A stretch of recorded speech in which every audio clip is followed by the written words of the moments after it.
दोनों से इम्पोर्टेंट।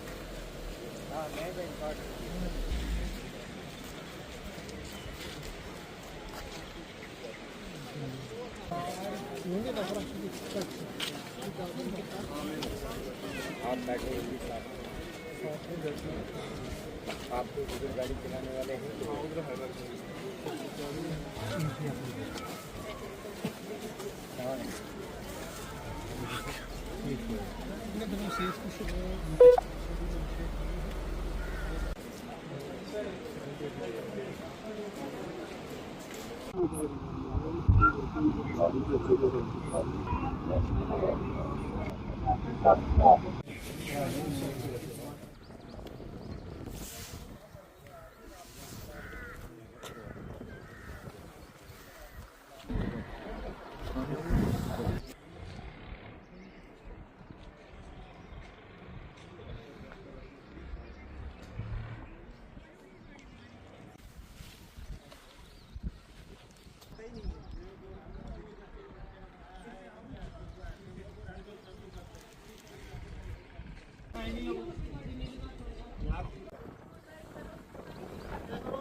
आप गए थे वहाँ पे उस टाइम पर? डॉक्टर प्रभजोत मेरा भाई है, मैं उसकी बहन हूँ बड़ी। सैटरडे को ये घर से अपने दोस्त विजय नाम के लड़के के साथ उसके घर गया है। उसका दोस्त है, आगे भी जाता है, ये उसके घर में बड़ा ट्रस्ट करता है उसके ऊपर। विजय भैया बोलता है उसको। सैटरडे को ये गया है, संडे इसने मेरे से बात की है, दिन में 4 बजे इसने मेरे से बात की है। हमें कल रात को कॉल आती है, वहाँ कॉल कोई नहीं आई, हमें पुलिस वाले आए हमारे घर पे। 2 पुलिस वाले बहुत थाना में आए और फिर वो हमारा गेट उन्होंने नॉक करके बोला कि डॉक्टर प्रभजोत नाम का कोई लड़का है, उसको चोट लगी है, आप चलो उसको लेके आओ, गंदो हॉस्पिटल में है वो। मेरी मम्मी अकेली थी, उसने मुझे कॉल की, मैं इतनी दूर से आई इसको लेने के लिए। मुझे लगा उसको चोट लगी है, उनकी स्टेटमेंट यही थी बस उसको थोड़ी सी लगी है, आप वहाँ पे आ जाओ। हम यहाँ से गए, 3 बजे हम निकले, 9 बजे हम वहाँ पे पहुँचे हैं। हम 6 घंटे का ट्रैवल करके गंदो हॉस्पिटल में पहुँच गए हैं। लेकिन जिस लड़के के घर पे वो गया था, ना उसकी माँ वहाँ पे थी, ना उसका पापा वहाँ पे था। मेरा भाई लावारिसों की तरह एक कमरे में बंद करके उन्होंने उसको रखा था। मुझे तो पता ही नहीं था। मुझे उन्होंने बोला था इसको चोट लगी है, झूठ बोला उन्होंने हमें। और उनके तरफ से, उसकी माँ की तरफ से, उसके पापा की तरफ से, उनकी फैमिली के किसी मेंबर की तरफ से हमें कोई कॉल नहीं आई है। जब हमारा बच्चा आपके घर गया है, कई सालों से वो आपके घर पे जा रहा है, आपको अंकल आंटी करता है, उसको भाई मानता है। अगर उसके साथ कोई मिसहैपनिंग हो गई है तो अगर आप उसमें इन्वॉल्व नहीं हो तो एटलीस्ट हमें कॉल करके बताओ। आपके पास उसका फोन था, कॉन्टैक्ट नंबर सबके थे, उन्होंने हमें कुछ नहीं बताया। पुलिस डिपार्टमेंट वालों ने उसके आईडी कार्ड्स को देख के बहू पुलिस स्टेशन पे कॉल किया। हमें इंटीमेशन जो आई है वो पुलिस स्टेशन की तरफ से आई है। उनकी पर्सनल इंफॉर्मेशन उनकी तरफ से हमें कोई नहीं आई। मोर जब मैं वहाँ पे पहुंची हूँ, मैं अकेली फीमेल थी, मेरे साथ मेरे हस्बैंड थे, मेरे जीजू थे छोटे, मेरा भाई था, मैं अकेली फीमेल थी। मुझे देखने तक के लिए उसकी माँ नहीं आई वहाँ पे कि अकेली लड़की अपने भाई की बॉडी को देख के उसकी क्या हालत हो रही होगी। कोई नहीं आया, सब मैनिपुलेट कर रहे थे वहाँ पे। इसका पैर फिसल गया। जब हमने उनको बोला कि हमें वो स्पॉट दिखाओ जहाँ से उसका पैर फिसला है, बहुत रिक्वेस्ट करने पे हमें डिपार्टमेंट वाले ले गए पुलिस की गाड़ियों पे बिठा के। जब हमने वहाँ पे देखा, एक 250-300 फीट की क्लिफ है, बहुत बड़ी, नीचे खाई है, वहाँ पे एच पे उसकी गाड़ी लगी है।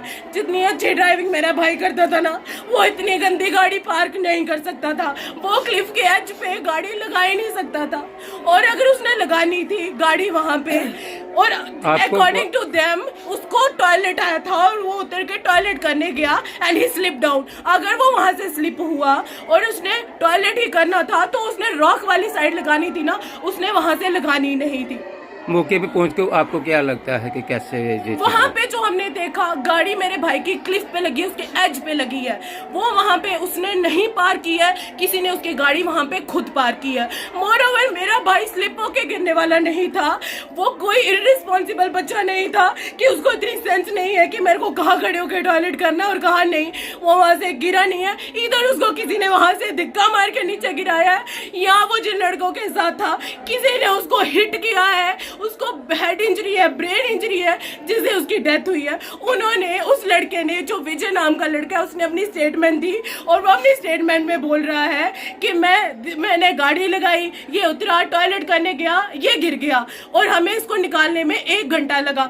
अगर वो इतनी बड़ी क्लिफ से खाई में गिरा है तो मेरे भाई की बॉडी पे बाकी स्क्रैचेस, बाकी फ्रैक्चर्स भी तो होने चाहिए थे। उसकी बॉडी पे एक भी फ्रैक्चर नहीं है, कोई खरोच नहीं है, सिर्फ उसको हेड इंजरी है। How is that possible? Even कि अगर एक बच्चा 250 फीट की खाई से नीचे गिरता है तो उसको कोई माइनर फ्रैक्चर तक नहीं होगा, उसको क्या सिर्फ एक हेड इंजरी होगी? और वो बोल रहे हैं लोकल्स ने निकाला। लोकल्स ने जब उसको निकाला तो उन्होंने एक भी फोटो नहीं खींचा कि ये गॉर्ज में गिरा है, नीचे खाई में गिरा है। उसको रेस्क्यू करते टाइम उन्होंने कोई वीडियो नहीं बनाई उसकी फोटो। और जब उन्होंने रेस्क्यू किया, कांटेदार झाड़ियां थी वहां पे, जब उन्होंने उसको खींचा तो उसको क्या खरोच नहीं आई किसी चीज की? मैंने अपने भाई की बॉडी देखी है वहां पे आइडेंटिफिकेशन के लिए, सिर के अलावा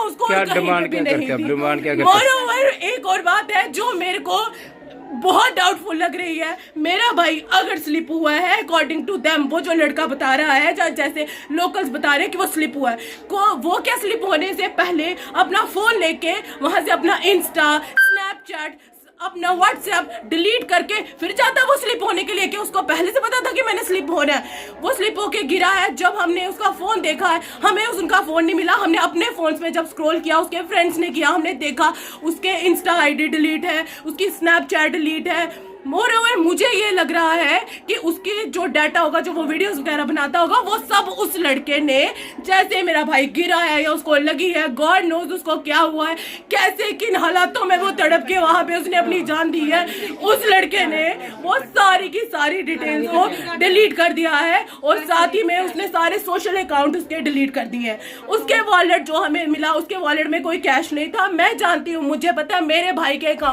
वॉलेट में एट अ टाइम 20,000 to 25,000 उसके पास होता ही होता है। क्यों? क्योंकि वो मुझे भी बोलता है कि दीदी रिमोट एरिया में जाओ तो एटीएम्स नहीं चलते, अपने पास कैश रखो। वो हमेशा सबको यही बोलता है। उसके पास कैश भी था। मेरी उसके साथ 4 बजे शाम को बात हुई है। He was very happy. वो मेरे को बोल रहा है मैं दीदी कल सुबह 6 बजे निकलूंगा, घर पे आऊंगा। और एक और बात, अगर उसने मुझे बोला मैं मॉर्निंग में 6 बजे निकलूंगा, तो वो रात को 9 बजे इतनी ऊंची पहाड़ी पे वो क्या लेने गया वहां पे? जिनके घर में वो है, उन्होंने नहीं बोला कि ये जगह सेफ नहीं है, आप यहाँ पे मत जाओ। उनका बेटा भी था, उन्होंने दोनों को क्यों जाने दिया? मेरे भाई को तो नहीं पता था। आपको क्या लगता है क्या हुआ होगा? मुझे यही लग रहा है कि ये बहुत बड़ी प्लानिंग है, साजिश है। मेरे भाई का कोई एक्सीडेंट नहीं हुआ है, उसके पीछे 1 का 2 का पता नहीं किन किन लोगों का हाथ है, और उसको वो मरा नहीं है, उसको मारा गया है। मेरा भाई